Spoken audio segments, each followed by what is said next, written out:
Siguro po masasabi ko po na yes, naging eman ako somehow sa buhay ng ibang tao po.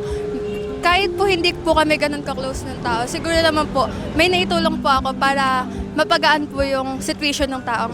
Sa tingin ko naman po, naging eman din po ako sa buhay ng ibang tao.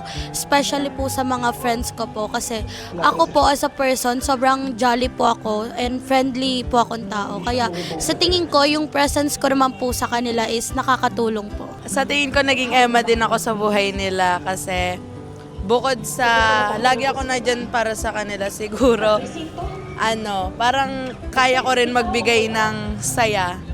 And in that way, parang natutulungan ko sila na parang ma-overcome nila or ma-lighten yung mood na kung may kinakaharap ba sila during that time. Naging matulungin naman po ako sa mga kaibigan ko, lalo na kung kaya ko naman po sila tulungan.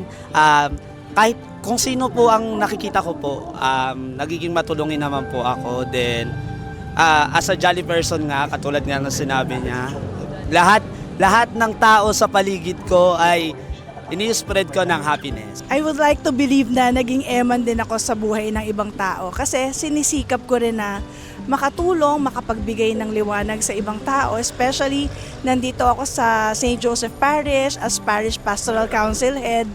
Hanggat maaari, I try to be an eman to bring light and to bring guidance to the people around me, especially the young ones. Hinahangad ko na naging best friend eman ako sa maraming nai-inspire sa pagdalo sa misa. Kahit online, yung mga nasa ibang bansa na nagpapahayag at nagsisend ng mga messages ng pasasalamat na kayo po ay natutulungan ng aking mga humiliya.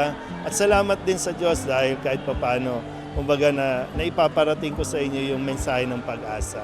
Kaya salamat kung ako ay nagiging best friend eman sa inyong lahat.